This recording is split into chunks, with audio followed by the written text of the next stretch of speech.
महर्षि भृगु ने क्यों मारी भगवान विष्णु की छाती पर लात।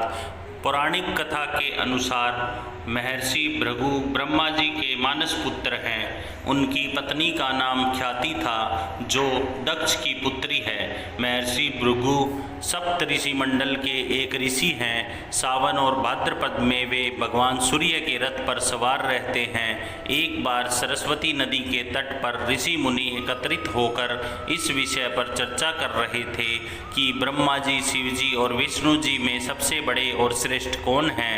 इसका कोई निष्कर्ष न निकलता देख उन्होंने त्रिदेवों की परीक्षा लेने का निश्चय किया और ब्रह्मा जी के मानस पुत्र महर्षि भृगु को इस कार्य के लिए नियुक्त किया। महर्षि भृगु सर्वप्रथम ब्रह्मा जी के पास गए। उन्होंने न तो प्रणाम किया और न ही उनकी स्तुति की। यह देख ब्रह्मा जी क्रोधित हो गए। क्रोध की अधिकता से उनका मुख लाल हो गया, लेकिन फिर यह सोचकर कि ये उनके पुत्र हैं, उन्होंने हृदय में उठे क्रोध के आवेग को विवेक बुद्धि में दबा लिया। वहाँ से महर्षि भृगु कैलाश गए।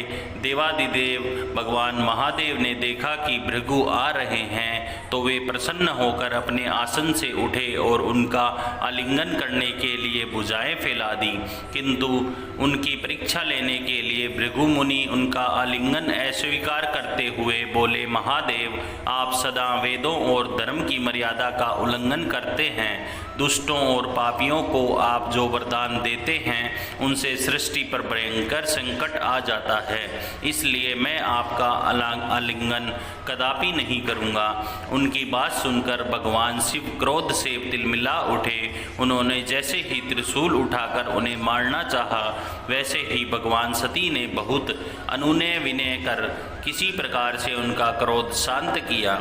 इसके बाद भृगु मुनि वैकुंठ लोक गए।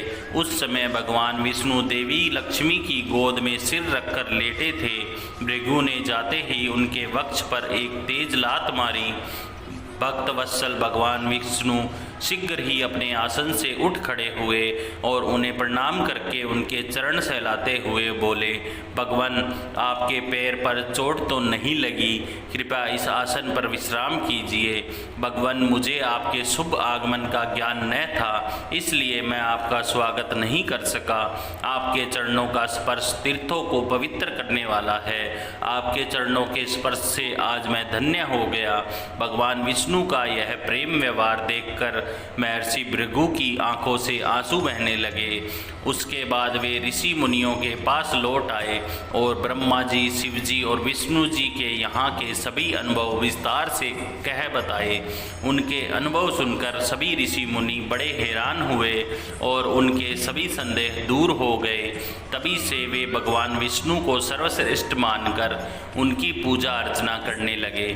दोस्तों, वीडियो पसंद आया हो तो लाइक, शेयर, सब्सक्राइब करें। दोस्तों, मेरी ये कथा, कहानी, किस्से आपको कैसे लगते हैं, कृपया कमेंट करके बताएं और हमारे चैनल को लाइक करें, शेयर करें और सब्सक्राइब करें। इससे हमें मोटिवेशन मिलता है। आपको बहुत बहुत धन्यवाद।